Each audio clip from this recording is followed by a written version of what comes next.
Nós temos que agradecer muito ao Espírito Santo, porque o Espírito Santo é o meio de Deus trazer as palavras de Cristo até nós. Jesus poderia ter ensinado em Jerusalém há 2000 anos atrás, mas ele falou, caiu no esquecimento.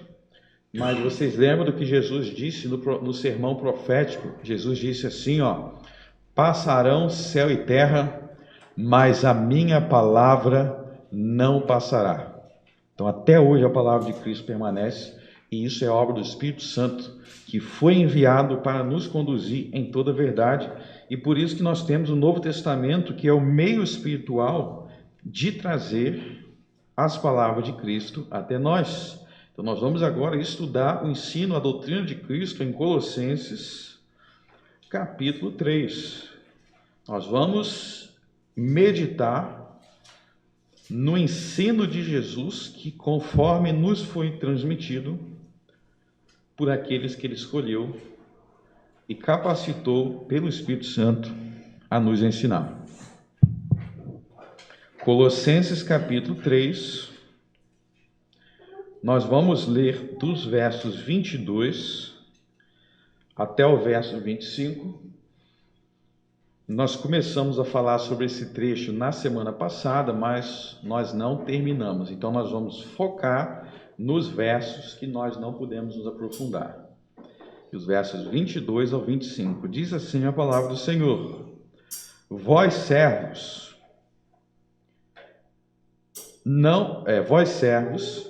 obedecei em tudo a vossos senhores, segundo a carne, não servindo só na aparência, como para agradar aos homens, mas em simplicidade de coração, temendo a Deus.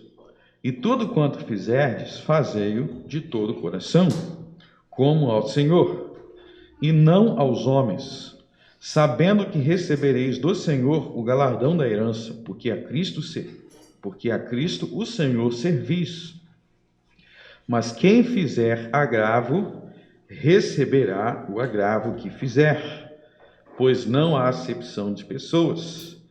Vamos ler também o capítulo 4, verso 1.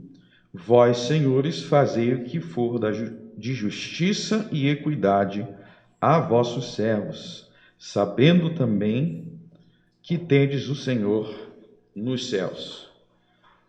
Amém. O título da nossa mensagem é A Doutrina Apostólica e Protestante do Trabalho. Bom, nós vimos aqui que no capítulo 3, o apóstolo Paulo, ele fala sobre deveres dos cristãos, deveres gerais e deveres particulares. E eu só quero recapitular isso. Deveres gerais é tudo aquilo que todo cristão tem a obrigação de cumprir. E na verdade todo mundo, né? Não só os cristãos, mas os cristãos são aqueles que se comprometeram com Jesus a cumprir. Então, quem é que tem a obrigação de falar a verdade, de ser verdadeiro e honesto? É algumas pessoas ou é todo mundo? Todo mundo tem o dever de ser honesto, então esse é um dever geral. Mas além dos deveres gerais, a Bíblia fala sobre deveres particulares, que são coisas que são referentes a determinadas posições ou posto que nós ocupamos na vida. Tem coisa que é para as mães, tem coisa que é para os pais, tem coisas que é para quem é o empregado, tem coisa que é para o empregador. Você tem o dever de pagar os seus empregados em dia. Levítico 19, a paga do diarista não deixarás até amanhã. Diarista era quem trabalhava naquele dia, tinha que receber naquele dia. Levítico 19 diz, se você combinou de pagar naquele dia, você tem que pagar e não deixar para amanhã seguinte. A paga do diarista não deixar para amanhã. Mas não tem ninguém trabalhando para mim. Então, realmente, aí, esse mandamento está falando para pessoas que têm empregados, ou que contratam o serviço de alguém. Então, esses são os deveres particulares, são deveres derivados de uma posição que você ocupa. E aí nós devemos lembrar que a lei de Deus, ela fala para todas as áreas da vida. A lei de Deus, os mandamentos de Deus, as leis de Cristo, elas são aplicáveis para todas as áreas da vida. Não importa o posto que você ocupa, não importa a posição que você ocupa, há algo de Deus para você naquela área. Eu sou médico, tem princípios bíblicos para médicos. Eu sou lixeiro, tem princípios bíblicos para os lixeiros. Lixeiro é uma profissão muito importante.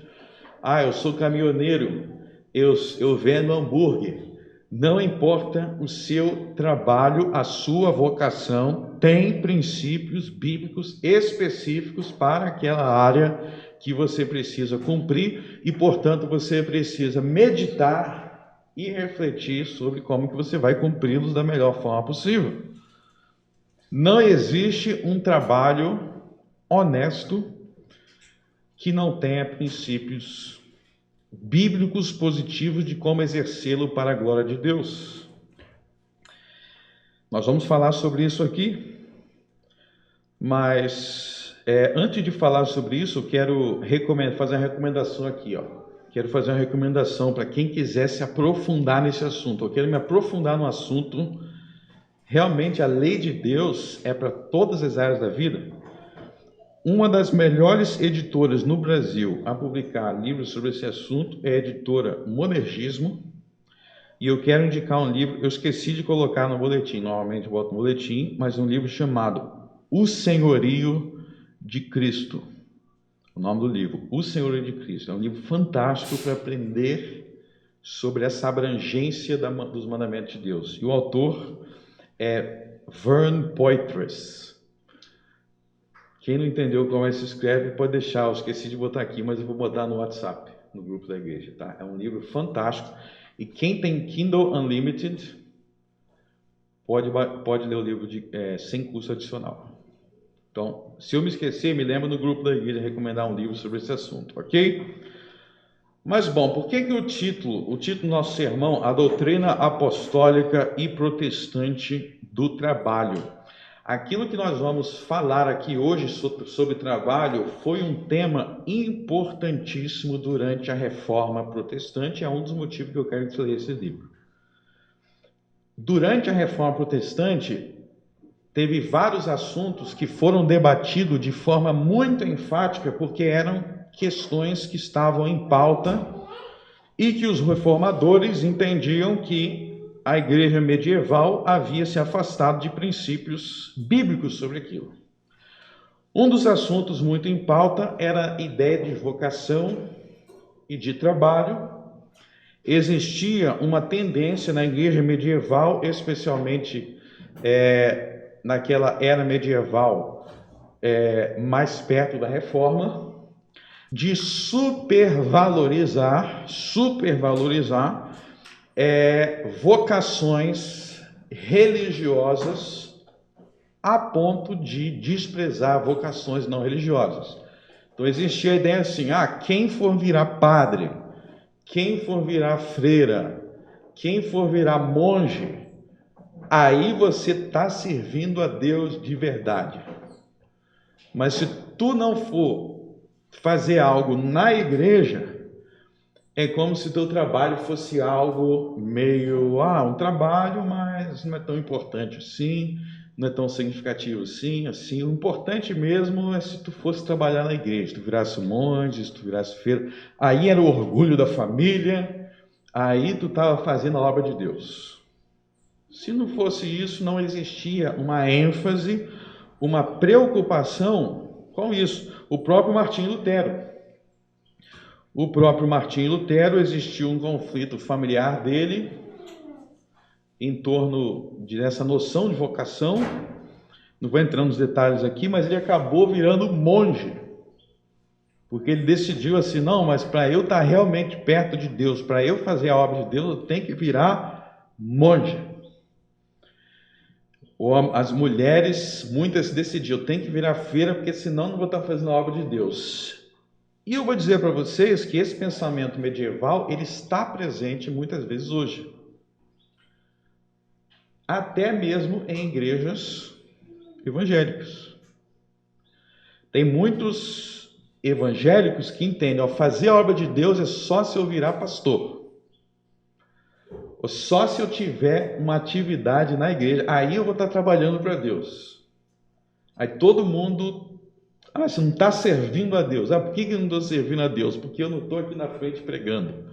É como se para servir a Deus você tem que ter uma atividade eclesiástica, que é pastor ou cantor. Se não for isso, você está errado, você não está servindo a Deus. É uma tendência que existe em algumas igrejas, não quero generalizar, mas é uma das influências do catolicismo medieval na igreja evangélica moderna. Tem um monte de influência. A igreja evangélica moderna, não generalizando, mas muitas, estão se parecendo com o catolicismo romano medieval na forma de pensar. Objetos ungidos, imagens. O pastor muitas vezes é tratado como mediador entre os homens. Aquele pastor ali, ele tem que orar, porque se não for ele, como se tivesse um poder especial. Aí começa a virar adoração a santos. Ele trata figuras especiais. Então, nós precisamos recuperar na cultura brasileira, uma cultura fortemente influenciada pelo romanismo, pelo catolicismo romano, nós precisamos recuperar a doutrina apostólica e protestante do trabalho, que é algo que impactou muito pouco a igreja e o Brasil, a cultura brasileira. As relações de trabalho no tempo do Império Romano eram diferentes das que existem hoje no Brasil. Isso é preciso lembrar. Hoje a gente tem coisa como carteira de trabalho, né? Tem aspectos diferentes da forma de trabalhar no Brasil, que é diferente de como existia no Império Romano. Eu não quero focar nisso aqui hoje. É um estudo interessante observar essa diferença do tempo dos apóstolos, os tipos de relações trabalhistas, mas eu quero focar na questão do trabalho em si. Em primeiro lugar, aí, no verso 22, observem que Paulo diz: vós servos. Olha só, a primeira coisa que vocês têm que entender sobre esse texto aí é que na Bíblia trabalhar é tratado como bom. Na Bíblia trabalhar é bom. Pastor, eu pensei que o trabalho não começou quando Adão pecou. Aí Deus falou assim: Adão, já que você pecou, agora você vai ter que trabalhar como castigo. Não. O trabalho, ele não entra na Bíblia como castigo. O trabalho na Bíblia começa em Gênesis 1 e 2, não começa em Gênesis 3. Isso é uma visão que muitos brasileiros têm, que trabalho é algo negativo, ruim, eu estou esforçado, e se não fosse aquela Eva, eu ficaria só deitado numa rede puxando fruta no jardim. Agora Eva pecou, tem que trabalhar. Não, em Gênesis 1 e 2, Deus virou para Adão e falou primeiro: Adão, você vai exercer domínio sobre toda a terra. Agora eu vou trazer os animais para você dar nome aos animais e você vai cuidar do jardim. Então Deus deu um monte de trabalho para Adão antes de ter pecado. Então o trabalho, ele não faz parte da queda, o trabalho faz parte da ordem da criação. O próprio Deus trabalha em Gênesis 1. Deus trabalha criando os céus e a terra, e a Bíblia apresenta o trabalho do homem como fundamentado no trabalho de Deus. Assim como Deus trabalha, o homem tem que trabalhar. Então, o trabalho é bom. Mas eu sofro tanto no trabalho, como é que pode ser bom? Aí que vai entrar Gênesis 3, quando Deus fala: do suor do teu rosto comerás o teu pão. Então, a ideia não é que a queda introduz o trabalho. A ideia é que a queda faz com que o trabalho seja difícil e tenha elementos de falta de prazer. Então, o pecado, ele traz uma deturpação, um problema para o trabalho, assim como dar a luz. Então, dar a luz, ter filho, foi por causa do pecado? Não, lá em Gênesis 1 já tinha: crescer e multiplicar. Mas aí, quando tem o pecado, Deus fala: multiplicarei a dor. Ou seja, assim como ter filhos fazia parte da criação, mas a queda faz com que seja dificultoso, o trabalho se tornou dificultoso e estressante por causa da queda. Mas o trabalho em si mesmo é bom e foi ordenado por Deus, e é a primeira coisa que nós devemos fazer. Nós temos que encarar o fato de que trabalhar na Bíblia é bom. O segundo ponto que eu quero que vocês vejam aqui é que quando Paulo fala vós servos, é uma ideia bíblica de que trabalhar é igual a servir. Isso é um termo muito lindo na Bíblia, servir. Nós temos resquícios disso aí quando a gente fala sobre o serviço, né? A gente chama o trabalho de serviço. Ou algo ainda mais esquecido é a ideia do servidor público. O cara é um servidor público, quer dizer que ele deveria estar servindo alguém. Então, se ele é um servidor público, não está servindo, eu tenho um problema. E outra coisa interessante é a palavra ministério, dentro disso aqui. Ministério, sabe o que significa a palavra ministério? É a ideia de servir, e é a mesma palavra bíblica para diácono. Diácono significa ministro, que quer dizer quem serve. Então você ouve aqui assim, o ministério do trabalho, né?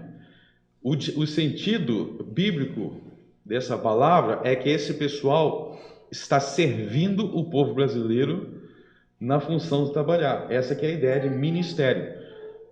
No Brasil parece que as coisas se inverteram. Parece que é a gente que está servindo a eles, os ministros, né? Mas a ideia da palavra ministro é que eles servem. Então a Bíblia trata o trabalho como serviço. Servir a quem? Verso 22, vós, Senhor, servos, obedecei em tudo a vossos senhores. Então, a primeira coisa aí que nós devemos levar em consideração é que o servo, ele serve a um senhor, ou seja, existe alguém para quem você está prestando aquele serviço. E aí, no caso, nós podemos usar uma linguagem moderna de empregador. Isso é um ponto muito importante da ética apostólica e protestante de trabalho. Se tem alguém pagando o seu salário, você tem que fazer aquilo para o qual você está sendo pago. Se tem alguém que contratou o seu serviço, você deve fazer aquilo para o qual você foi contratado para fazer. É a ideia de fidelidade aos seus senhores. Obedecei em tudo a vossos senhores. Isso é um problema muito sério, porque tem empregados que não querem trabalhar para o senhor. Eu te contratei, mas eu não vou fazer daquela forma. Se alguém te contratou para fazer X, faça exatamente o que aquela pessoa contratou você para fazer. Se informe. O que ela me contratou para fazer? Mas eu não acho que a melhor forma é desse jeito. Lembre-se que da palavrinha Senhor. O que quer dizer a palavra Senhor aqui? Quer dizer que aquela pessoa é quem manda. Aquela pessoa é quem manda. Então, aquela pessoa me contratou e falou assim, vou dar um exemplo aqui. Eu quero que você faça uma tabela à mão disso e disso, ok? Aí você fala assim, aí você pensa assim, mas seria melhor se eu fizesse uma tabela no Excel, vai ficar mais organizado. Não interessa se a sua ideia é melhor. O que interessa é se o seu patrão mandou. Você pode até sugerir. Você pode falar assim, eu acho que esse jeito aqui é melhor. Aí ele vai falar, realmente, você está certo. Aí você vai fazer. Se ele não disse, se ele não mandou, não faça. Essa palavra obediência é tão importante no trabalho. A sua função primária é obedecer e fazer aquilo que for ordenado por quem te mandou. Obediência. Obediência. No meu trabalho de tradução, trabalho de tradutor, muitas vezes existem dúvidas sobre a melhor forma de traduzir uma expressão para o público brasileiro. E aí existem termos dentro da teologia. E quando essas dúvidas surgem, eu sempre mando para os meus chefes e eu falo assim, eu acho que deveria ser traduzido assim. O que vocês acham? Às vezes eles falam, não, eu não quero que seja traduzido da forma que está dizendo. Eu não concordo, mas eu vou fazer, porque são eles que pagaram para eu traduzir. Ou seja, o princípio aqui é: respeite o dinheiro de quem está te pagando. Eu não acho que o salário está bom. Você aceitou receber aquele salário. Quem está pagando, manda. Atente para essa palavra. Obedecei em tudo. Não somente quando você acha que você está certo. Você tem que obedecer o que os seus chefes mandam. Eu sei que nos dias de hoje ninguém gosta dessas palavras, obedecer. Mas esse é o termo que o apóstolo Paulo usa. Obedecei em tudo a vossos senhores segundo a carne. Obedecer. Então, trabalhar é servir, e servir indica obediência ao Senhor segundo a carne. Mas tem outro sentido em que trabalhar é servir o Senhor segundo a carne, obedecendo quem me pagou, mas é também servir ao próximo. Todo serviço tem uma finalidade, tem um público que vai ser beneficiado por aquele serviço. E eu preciso meditar em quem está sendo beneficiado para o beneficiá-lo da melhor forma possível. Isso é algo muito importante também, lembrar do serviço que é um serviço ao próximo, ou seja, o mandamento de trabalhar faz parte do mandamento de amor ao próximo. Em que sentido? Bom, o meu trabalho, por exemplo, aqui é ser pastor, ser um trabalho.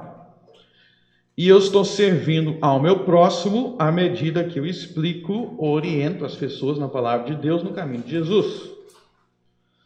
Mas meu trabalho é ser lixeiro. Bom, como lixeiro, você também está servindo ao teu próximo.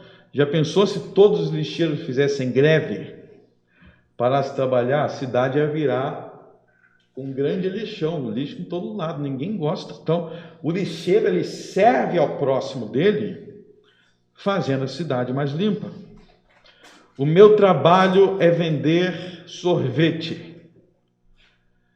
Se o trabalho é vender sorvete, um trabalho muito importante, serviço ao próximo. Como assim? Vender sorvete é serviço ao próximo. Vamos sair da superficialidade, vamos meditar um pouquinho, tá? Vocês concordam que as pessoas precisam de momentos de lazer. A Bíblia ensina que existem momentos de lazer. Então, quando aquele casal, aquela família, aqueles jovens vão lá na sorveteria que você trabalha para tomar um sorvete, você está proporcionando a eles um momento de lazer, e isso também é servir ao próximo. Você está proporcionando lazer. Não existe trabalho honesto que não seja um ato de serviço ao próximo, de benefício ao próximo. Se não tiver serviço ao próximo, se não tiver beneficiando ao próximo, na verdade, é um trabalho desonesto e provavelmente você deveria pedir demissão. Se não tem serviço ao próximo, é porque é desonesto. Todo trabalho honesto, desde o lixeiro até o vendedor de sorvete, até o advogado, até o médico, é um ato de serviço ao próximo. E sendo um ato de serviço ao próximo, e sendo um ato de amor ao próximo, você deve fazê-lo visando beneficiar o meu próximo. Então existem maneiras, então vamos refletir aqui no sorvete de novo. Estou dando um exemplo de trabalho que muita gente acha que não tem nada a ver. Vamos refletir aqui no vendedor de hambúrguer. De que maneira o vendedor de sorvete ele beneficia o próximo dele? Quando a gente fala de médico, todo mundo já sabe, né? Mas ele está proporcionando lazer, não é isso? Então ele pode ser um vendedor de sorvete agradável. Ele vai criar um ambiente agradável no estabelecimento dele, vai proporcionar um momento alegre ali para as pessoas, vai ser simpático, vai sorrir. Parece coisa pequena, mas não é pequeno não. É a forma de você glorificar a Deus. Eu vou ser um médico. Então vamos dar outro exemplo, o médico. Todo mundo sabe que o médico, a principal maneira dele servir ao próximo é porque ele está zelando pela vida do seu próximo, né? Dando saúde. Mas pense nas coisas pequenas também. Vocês já viram aqueles médicos mal encarados? Você vai ser atendido, o cara nem olha para sua cara, só fica assim. Aí murmura alguma coisa. Ele não está servindo ao próximo dele da forma correta. Porque não é só... Ele tem que atender aquela pessoa, vendo que é uma vida humana que está ali. E quem procura um médico é porque está passando por algum problema. Então é bom que você seja simpático para trazer conforto para aquela pessoa. Trazer uma tranquilidade. A pessoa está nervosa, aí chega você está mal-humorado. Então, quando a gente entende o que eu quero dizer, que trabalho é servir ao próximo, você vai ter uma nova forma de trabalhar. Você não vai ficar pensando só no dinheiro que você vai ganhar. Você já pensou que você tem que obedecer ao Senhor? Você já pensou que você tem que servir ao próximo? E aquela pessoa que eu estou atendendo muitas vezes não tem nada a ver com os problemas que eu passo. E minha missão é servir ao próximo. E isso é um ponto muito importante, porque o pensamento tipicamente brasileiro, na cultura brasileira, isso aqui é um ponto muito importante. O pensamento brasileiro é que servir tem que ser de graça. Esse é um pensamento muito comum no Brasil, que se você está sendo pago, então não é servir. Se você está sendo... Aí gera uma cultura de ingratidão. Eu paguei, então o cara não fez mais nada que a obrigação. Não vamos aprender a valorizar o serviço, mesmo sendo pago. Encarar como serviço. Aquele cara está sendo pago para estar ali, mas eu estou reconhecendo que ele está fazendo um trabalho bom. E que ao fazer um trabalho bom, ele está sim servindo. O fato de ele estar sendo pago não deixa de ser um ato de serviço e um ato de amor. Ele pode estar fazendo com amor, reconhecer o trabalho, o esforço, isso é muito importante. Reconheça o trabalho dos bons profissionais e não pense que por estar pagando, que não precisa de reconhecimento. E os profissionais também. É importante o profissional entender que o fato de ser um serviço, o fato de ser amor, não quer dizer que tem que ser de graça. Isso é uma mentalidade muito entranhada na cultura brasileira. É separar a ideia de pagamento de serviço. O que é serviço tem que ser de graça, se não for de graça, aí já não tem gratidão, já não tem amor, já não tem serviço.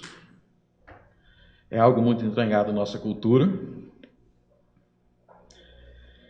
E além de servir ao próximo, o trabalho é servir a Deus. A primeira pessoa que você serve ao trabalhar é Deus. Nós vamos entrar em detalhes sobre isso em alguns instantes. Mas o que eu quero mostrar aqui é que trabalhar, em última análise, amar a Deus e amar o próximo. Amar a Deus e amar o próximo através daquele serviço que você presta. E por isso, verso 22, ele vai continuar dizendo, não servindo só na aparência, mas em simplicidade de coração. O que quer dizer não servindo só na aparência? Quer dizer que a qualidade daquele trabalho vai ter uma qualidade real e não só uma qualidade aparente. Aparente quer dizer que você não fez aquele trabalho com excelência e diligência. O trabalho deve ser feito com excelência e diligência. Eclesiastes capítulo 9, abram aí. Eclesiastes capítulo 9, Eclesiastes é um dos livros de Salomão. Então, por isso vem Salmos, Provérbios, e aí vai vir Eclesiastes capítulo 9.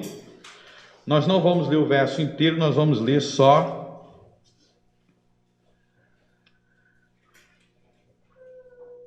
a parte A. Diz assim, Eclesiastes 9, 10, parte A. Tudo quanto te vier a mão a fazer, faze-o conforme as tuas forças. Tudo quanto te vier a mão a fazer, faze-o conforme as tuas forças. Eclesiastes capítulo 9, verso 10. Ou seja, você tem que realmente se esforçar no trabalho que você exerce. O trabalho deve ser feito com excelência e diligência. Você deve se esforçar para que o seu trabalho seja feito com qualidade, não servindo só na aparência, ou seja, não só no superficial. Se eu olhar aqui, vamos ver se esse cara está trabalhando. Bom, o ponto, ele entrou às 9 da manhã, saiu às 6 da tarde, então ele trabalhou aqui às 8 horas, horário de almoço. Mas e se a gente entrar dentro do escritório dele e analisar o que ele fez ao longo do dia? Será que a gente vai encontrar que ele passou 5 horas no Facebook, 3 horas no WhatsApp e 2 trabalhando de fato? Então, isso seria um trabalho só na aparência, que se eu olhar de longe, parece que ele está certinho ali cumprindo, mas se eu entrar de perto, não está havendo excelência e diligência. Meus irmãos, todo serviço que você faz, você deve se esforçar para fazer o melhor tipo de serviço possível. Você tem que se esforçar para ser o melhor na sua área. Se esforce para ser o melhor. Não interessa a sua profissão. Qual é o horário que o seu patrão te contratou? Para te trabalhar em quais horários? De tal horário até tal horário. Então, com cada segundo daquele horário, faça o teu serviço, produza o máximo que você conseguir produzir. Isso é servir a Deus. O que eu faço para servir a Deus? Tem gente que diz estar servindo a Deus porque canta na igreja, aí chega segunda-feira, é o pior funcionário da empresa. É o que mais enrola, é o que menos trabalha, é o que mais arruma desculpa para colocar atestado. Meus irmãos, você serve a Deus em primeiro lugar, trabalhando com diligência. Parem de ficar colocando atestado, para de ficar mentindo, para de ficar enrolando. Larga teu WhatsApp, larga o Facebook. Teu patrão não te pagou para você ficar no Facebook. Ele te pagou para trabalhar. E o teu patrão número 1 é Jesus. Esse é o argumento que Paulo vai lançar aqui, quando ele diz no verso 23, tudo quanto fizer de fazer de todo o coração, como ao Senhor e não aos homens. Meus irmãos, essa é uma das verdades mais revolucionárias da doutrina apostólica do trabalho. Que quando você está trabalhando, o seu principal chefe é Jesus. É o que ele diz no verso 23. Ou seja, quando você está lá, seja você um médico, seja você um engenheiro, seja você um lixeiro, seja você um vendedor, seja você, o que você for, um pastor, um tradutor, um motorista. O seu principal chefe é Deus. E como chefe, Deus, Jesus, Ele está observando o quanto você trabalha. O trabalho deve ser feito levando em consideração que o seu trabalho é avaliado por Deus. Verso 23, avaliado por Deus, não por meros homens. Peraí, o chefe saiu, não tem ninguém aqui, é a hora de eu ler, fazer isso daqui que não tem nada a ver, ficar jogando conversa fora no WhatsApp. Quem disse que teu chefe saiu? Teu chefe continua na sala, o nome dele é Jesus. E ele está te avaliando. Avaliando em quê? Internalize isso. No que Jesus está te avaliando? Se você está cumprindo com aquele trabalho.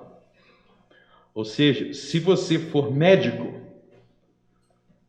segundo o verso 23, se você for médico, Jesus está avaliando se você está exercendo bem a medicina. Se você é lixeiro, Jesus está avaliando se você está sendo um bom lixeiro. Se você está sendo um bom vendedor de misto quente. Se você está realmente se esforçando para proporcionar lazer. Se você é um bom motorista, se você está se esforçando para ser um bom vendedor, Jesus está avaliando o exercício daquele trabalho. Então, o que Jesus avalia é o exercício daquele trabalho. Eu quero servir a Deus.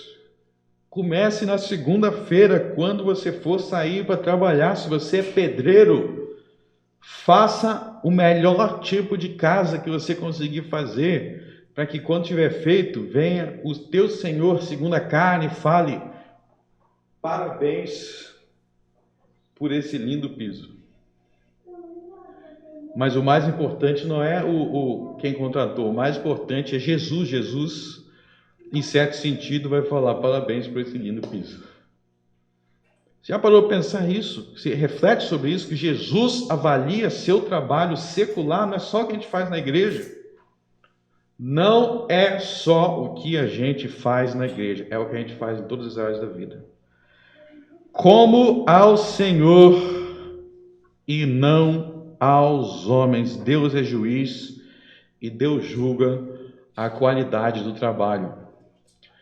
A primeira vez que a gente vê isso é lá em Gênesis capítulo 2. Não precisa abrir não, mas vou recapitular o que diz lá em Gênesis. Lá em Gênesis é dito que Deus criou o homem no sexto dia. E aí, quando Deus criou o homem no sexto dia, primeiro ele criou o homem, depois ele criou a mulher. Mas antes de criar a mulher, Adão recebeu um trabalho. Então, Deus criou Adão, isso tudo aconteceu no sexto dia, tá? Deus criou Adão, aí ele deu um trabalho para Adão, ele falou, como se dissesse: agora que você tem emprego, você está pronto para se casar. Aí Adão tinha emprego, se casou. Aí, no final do sexto dia, depois que Adão já tinha feito tudo que tinha que fazer, já se casou, aí viu Deus tudo quanto ele tinha feito e viu que era tudo muito bom. Se você analisar em Gênesis 1, no final de cada dia, Deus diz: Deus fez isso, isso, isso, e viu Deus que era bom. Deus fez isso, isso, isso, e viu Deus que era bom. Ou seja, Deus trabalha, Deus avalia o seu trabalho e ele diz que seu trabalho é bom. Lá no sexto dia, a avaliação de Deus inclui uma avaliação sobre o que Adão tinha feito, o trabalho de Adão. E nós temos que buscar este mesmo veredicto, que Deus olhe para o nosso trabalho e diga: o seu trabalho é bom, o seu trabalho é muito bom, o seu trabalho é muito bom. E aí você tem que refletir dentro da sua profissão. O que é glorificar a Deus na minha profissão? Deus vai dizer que é muito bom. Eu sou dona de casa. Então Deus vai ver a sua atuação como dona de casa. Você se esforçou para deixar tudo limpinho. E aí Deus vai falar: é muito bom o seu trabalho. Você se esforçou para vender. Você ficou meditando o que eu posso falar para conseguir vender esse colchão aqui. Sou vendedor de colchão. Eu estou servindo o meu próximo precisa de um colchão para dormir. Como é que eu faço para vender isso aqui da melhor forma possível? Aí Deus vai ver aquele que se esforçou para vender e aquele que ficou viajando, não está nem aí. Ele vai dizer para um: muito bom, porque tu servistes a mim. Então, trabalhar é servir a Deus, realmente, servir a Jesus. E aí Paulo vai acrescentar um incentivo. Que ele vai falar assim, versos 24 a 25. Sabendo que recebereis do Senhor o galardão da herança, porque a Cristo o Senhor servis. Mas quem fizer agravo, receberá o agravo que fizer, pois não há acepção de pessoas. Então aqui ele não somente ensina que ao trabalhar nós servimos a Deus, mas ele ensina que dependendo da qualidade do nosso serviço, nós podemos ser recompensados ou punidos. Isso é um ensino muito importante também. A Bíblia ensina que existe uma relação entre a qualidade do seu trabalho, dos seus esforços e a consequência disso. Então veja aqui, no verso 23, vamos acompanhar nele raciocínio. Verso 23 ele está falando, tudo quanto você fizer, fazer de todo o coração como ao Senhor e não aos homens. Por quê? Porque dependendo da qualidade do seu serviço, você é recompensado ou não. Ou seja, Deus avalia a qualidade do seu serviço e, tendo avaliado, tem coisas que você pode receber de Deus ou não receber, baseado na avaliação que ele fez. Por exemplo, Provérbios capítulo 21, verso 5. Provérbios capítulo 21, verso 5. Aliás, quem quiser aprender o que a Bíblia ensina sobre trabalho, leia o livro de Provérbios, de capa a capa. Tem muitos provérbios sobre isso. Provérbios capítulo 21, verso 5. Os pensamentos do diligente tendem só para a abundância, porém os de todo apressado tão somente para a pobreza. Então ele está dizendo que tem determinados tipos de pensamento, de esforço. Se você for diligente, isso vai tender a levar você para a abundância. E outro tipo de coisa que vai tender para a pobreza. Provérbios capítulo 13, verso 4. Capítulo 13, verso 4. A alma do preguiçoso deseja, mas coisa alguma alcança. Mas a alma dos diligentes se farta. O livro de Provérbios consistentemente ensina que existe uma recompensa para os diligentes, que inclui não somente uma recompensa eterna, mas recompensas nesta vida de fartura. E existe a consequência dos que não são diligentes, que é a consequência da falta de fartura, da pobreza e muitas vezes da miséria. E aí nós precisamos, neste contexto, fazer uma autoanálise muito séria, porque nós temos também no Brasil uma tendência de achar que não existe uma relação entre esforço e crescimento profissional. Alguns entendem que quem cresce é porque era filho de papai, era porque tinha isso, tinha aquilo, mas o brasileiro tem dificuldade de reconhecer o mérito alheio. E isso muitas vezes se manifesta dentro das igrejas. Vou te dar um exemplo aqui de uma forma que isso manifesta nas igrejas. Vamos dizer que tem alguém que é bem sucedido na sociedade. Eu vou dar um exemplo aqui de um ímpio, tá? Vamos pegar um exemplo aí de um ímpio. Muitas vezes, a primeira coisa que o crente pensa, ó, esse cara fez pacto com o diabo. Por isso que ele vem sucedido. Vamos dar um exemplo concreto aqui, tá? Aí tem a Disney. A Disney, ela é bem sucedida porque eles fizeram pacto com o diabo. Deixa eu te dizer, é claro que muita gente que trabalha na Disney é ímpio. Não estou dizendo que todo mundo lá é. Mas o que as pessoas, quando dizem aí, não param para pensar, é que nós temos um motivo óbvio para explicar por que os filmes da Disney sempre venderam tanto. Porque os caras sabem fazer filme bom. Os caras sabem fazer filme bom. Assista um filme, pode voltar para os desenhos antigos. Ah, não quero assistir o atual porque tem umas coisas duvidosas. Então volta para os antigos. A Disney, o Walt Disney, o fundador, que se declarava metodista, não sei se ele realmente praticava ou não, mas ele se dizia cristão, o fundador, o Walt Disney. O cara trabalhava muito. Lê a biografia dele, era muito esforçado e muito talentoso. E aí eu vou negar o talento do cara, que o cara sabia fazer desenho, que se esforçava, o cara já passou fome, o Walt Disney comia, já chegou a comer comida do lixo, e eu vou falar, não, o filme do cara não é porque é bom. Poxa, assiste um desenho do cara, é muito bom os desenhos dele. O Walt Disney teve a ideia de fazer desenho que toda a família ia gostar. Essa foi a grande ideia, que vai no cinema pai, mãe, filho, criança de 5 anos e adulto, todo mundo ri, todo mundo gosta. Isso é mérito do cara. Aí o pessoal não quer reconhecer que o cara é bom e fica dizendo, não, é por outro motivo. Não, faz pacto com o diabo, mas não faz filme bom que eu quero ver se vai vender. O cara vende porque ele sabia fazer histórias. Inventou o Mickey Mouse, todo mundo gostou do Mickey Mouse, achou engraçado.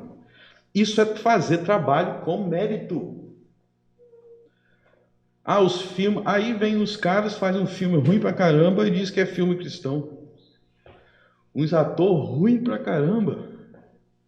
Pô, tu não tá vendendo porque teu filme é ruim, cara. Então vamos atentar para o mérito do trabalho. E tem sim gente na Disney que é ímpio, que blasfema contra Deus. Tem blasfemo sim, mas eu não vou negar o trabalho. Lá em Gênesis 4, Caim, assassino, olha a descendência de assassino de Caim, inventaram um instrumento musical. Tinha assassino inventando instrumento musical. Gênesis 4, Deus bota isso para falar, ó, a descendência deles são ímpios, mas tem coisa que eles faziam que era bom. Eu não vou dizer que o instrumento musical é usado para louvar a Deus na Bíblia. Quem inventou foram os descendentes de Caim, ímpios, a descendência dos ímpios. Então não é o fato de alguém ser ímpio que ele não consiga fazer um trabalho bom, e nós temos que reconhecer isso. O cara às vezes é ímpio, mas o cara sabe fazer filme. E às vezes aproveita disso e coloca um monte de bobagem no filme, mas a qualidade, os atores atuam bom, chora, até você chora junto. O cara é um ator, o cara está chorando, você está chorando junto, aquilo ali nem existe. E dependendo do que for, se você encontrar na rua, você quer bater no cara. Ah, seu vilão! Para você ver como que o cara tem habilidade. Você ficar com raiva de um ator, né? Então, meus irmãos, o que eu estou falando para vocês aqui, o que quer dizer com isso? Vamos aprender a reconhecer a qualidade técnica do trabalho das pessoas, independentemente de quem for. Vamos reconhecer que muita gente prospera, não é porque é filho de fulano, mas porque o cara é um gênio. Porque o cara ia dormir 2 da manhã, acordava às 6, trabalhando, por isso que ele chegou lá. Vamos reconhecer e parar de arrumar um defeito em tudo que as pessoas fazem. Isso é um problema muito sério no Brasil. E aí tem outro lado da moeda. A gente tem que reconhecer também as nossas falhas diante disso. Por exemplo, quero falar aqui com os adolescentes aqui. Quem é adolescente aí? Jovens, para as crianças também, para o Guguzinho. Se vocês têm 17, 18, 19, 20, as decisões profissionais de diligência ou de preguiça agora vai impactar quando você tiver 40, 50 anos de idade. Se você agora não entrar dentro disso daqui, eu tenho 18 anos. É agora que você tem que ver isso daqui, porque se você não for diligente agora, de repente, não sei, eu estou dando uma possibilidade, com 30, 40 anos, você não vai ter um emprego. Ah, mas com 40 anos sou diligente. Amém. Mas tem coisa que a gente planta na juventude. Estou falando com os jovens. Pense vocês agora que estão jovens, para não se arrepender depois. Seja diligente o mais cedo possível. Ah, me converti com tantos anos de idade. Cada um tem sua vida, né? Mas se você tem oportunidade agora, que você é jovem, você está na casa dos seus pais, mete a cabeça. Que se você não meter a cabeça agora, ficar viajando agora, jovens, depois você vai colher o que você plantou. E aí você pode se arrepender, e tomara que você se arrependa, mas é melhor você fazer o certo antes do que fazer o errado, né, e ter que se arrepender depois. Eu queria ter nascido num berço de uma família perfeita, sendo ensinado desde o primeiro dia, eu creio no Evangelho. Né? Você pode falar assim, eu queria, mas não foi assim. Então cada um tem a sua vida, mas o mais cedo que você puder ter informação e praticar é o melhor, que aí você vai evitar um monte de problema que vai vir depois. Então, jovem, seja diligente desde a sua juventude, desde o mais cedo possível. E vocês que já chegaram numa idade e não foram assim na juventude, aí tem vários motivos, nunca é tarde para fazer diferente. Ah, eu tenho 50 anos e agora que eu me converti, ou eu fui criado na igreja, mas nunca me ensinaram isso. Nunca é tarde para começar. Tem consequências que vieram, mas tente fazer diferença desde hoje. Mas isso é especialmente importante para os jovens. Seja diligente, seja trabalhador, procure uma profissão para glorificar a Deus e servir ao teu próximo. E aí nós vamos entrar no seguinte: a diligência no trabalho também é uma forma de amar a sua família. A diligência no trabalho é uma forma de amar a sua família. Nós estamos vivendo aí um momento muito difícil no Brasil, onde muita gente é trabalhador, está sendo demitido, muita gente sofrendo até consequências de coisas que não envolvem sua culpa pessoal. E aí também é sempre importante levar em consideração que as tragédias podem envolver uma culpa individual minha. Por exemplo, dos 15 anos de idade até os 30, eu não queria saber de nada, só usava droga e fazia isso, daquilo de errado. Bom, é culpa minha que eu cheguei aos 35 e não tenho profissão nenhuma. Mas, por outro lado, a Bíblia ensina que nem toda tragédia é uma culpa individual. E nós estamos no Brasil agora vivendo um grande momento desse, porque nós temos, na verdade, uma pandemia mundial com diversas consequências econômicas. E nesses momentos, nós vamos ver, infelizmente, muitas famílias sofrendo as consequências disso, e nós, como cristãos, precisamos estar atentos para ajudar as pessoas. Mas, ao mesmo tempo, é um grande momento para a gente refletir sobre a importância de determinadas coisas, que a gente não valoriza no tempo da tranquilidade. Por exemplo, eu estava conversando com o pessoal assim, quando estava aí a quarentena mais rígida, tinha gente que falava assim, eu tenho saudade quando eu ia na padaria comprar pão. É uma coisa que não valorizava você sair na rua para fazer algo. Teve um dia que eu fui sair aqui, vi alguém com megafone gritando no meu ouvido: volte para casa. E eu não valorizava tanto eu ir na porta da minha casa quanto nesse dia. Eu fui por até ir na porta da minha casa, estão gritando na minha cara. Então, mas diante dessa tragédia, é um importante momento para a gente refletir na relação entre o trabalho e o amor à família. Meus irmãos, o principal motivo de alguém trabalhar não é sentir prazer, ok? Quando eu falo isso, tem gente assim: mas eu vou trabalhar sem gostar do meu trabalho. Observe que eu usei a palavra principal. Eu não usei a palavra único. Por quê? Qual a diferença entre principal e único? Bom, todo mundo deve, a princípio, buscar coisas que elas gostam de fazer, né? O ideal é isso. Mas se eu tiver que escolher entre fazer algo desagradável para mim e a minha família passa fome, eu tenho que fazer aquilo que é desagradável. Porque, em primeiro lugar, eu preciso ganhar dinheiro. Eu preciso sustentar a minha família. Então, o trabalho diligente é uma forma de amar a sua família, garantindo o pão da sua mulher e dos seus filhos, de forma que não trabalhar diligentemente é falta de amor pela família. Falta de amor. Ficar em casa deitado: eu não gostei daquele emprego. E daí? Levanta e vai trabalhar. Não é para gostar, não, é para ganhar dinheiro. Se você conseguir algo que você goste, amém. Mas não deixe sua família passar necessidade porque você, tadinho, não pode fazer algo que você não gosta. Se esforce pelo melhor, mas às vezes tem momento da necessidade. Eu não gosto de vender.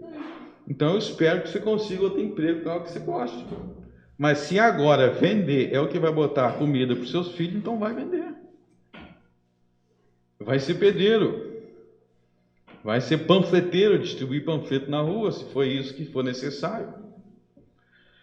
Então, meus irmãos, ame a sua família através do trabalho. E aí eu quero fazer um novo adendo, principalmente para aqueles que estão na fase de escolher uma profissão novamente, que é o seguinte: tem muita decisão sua agora que vai refletir muito no futuro. Por exemplo, quando chegar o aniversário da sua filha, eu tenho certeza que você vai querer dar um presente para sua filha, bem bonito. Se você vai conseguir dar esse presente ou não, depende em grande parte da sua decisão profissional agora.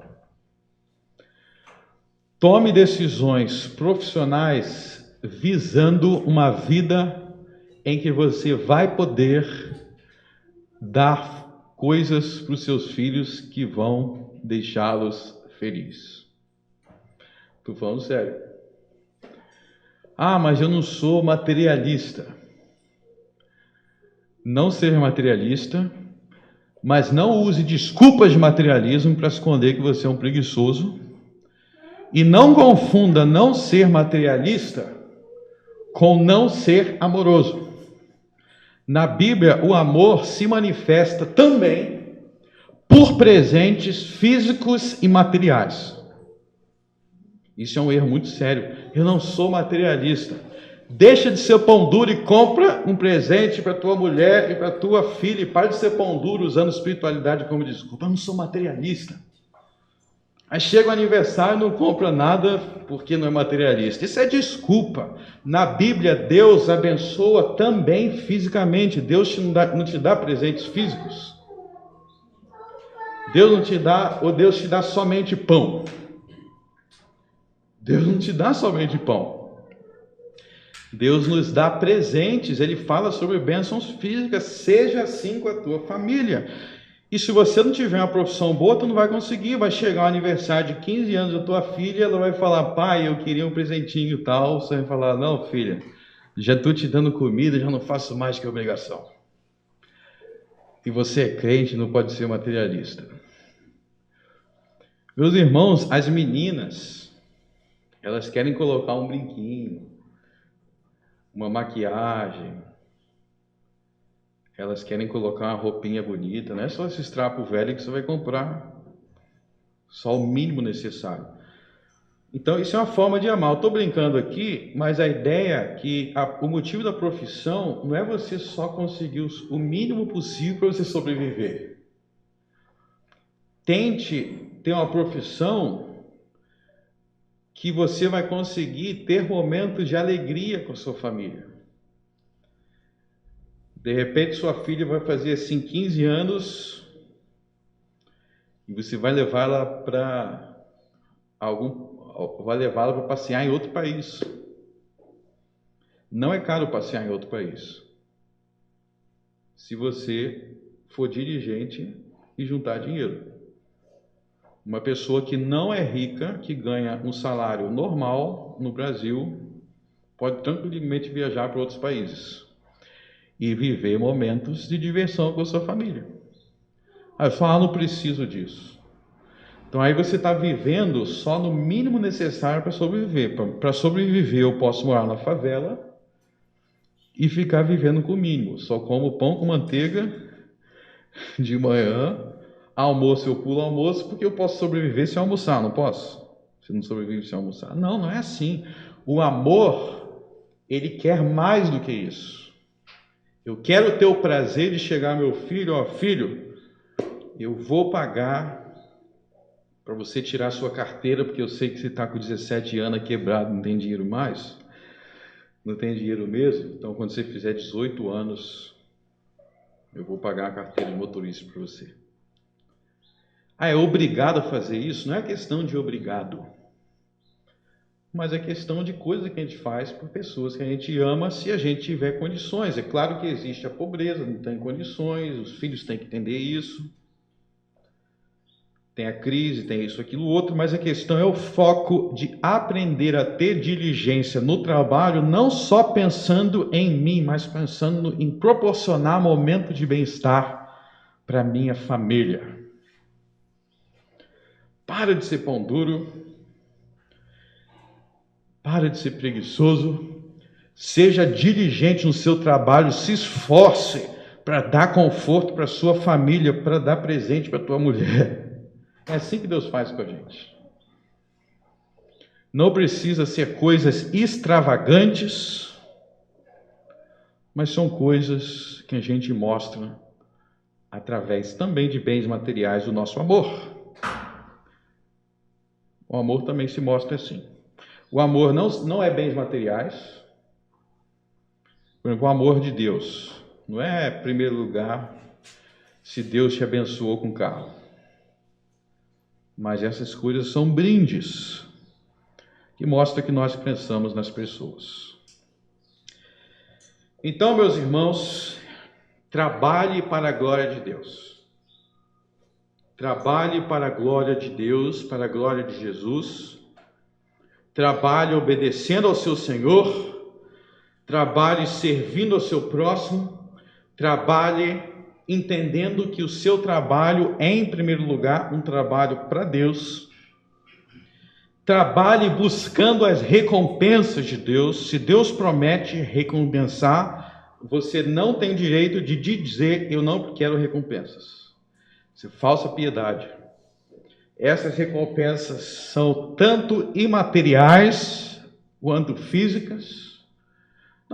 Não são recompensas, então quer dizer que eu tenho que ficar bilionário. Não, recompensa não é só isso.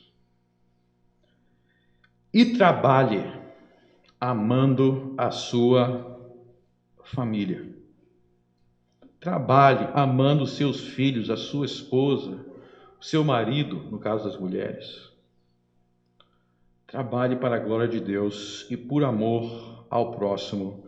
Mas quem fizer, verso 25, mas quem fizer agravo Ou seja, quem não trabalhar direito, quem pecar no trabalho, quem não se esforçar para trabalhar, dar a glória de Deus, receberá o agravo que fizer, pois não há acepção de pessoas. Ou seja, existe uma mentalidade hoje de negar causa e efeito e achar que não existem recompensas ou que não existem punições, eu tenho que fazer só por fazer.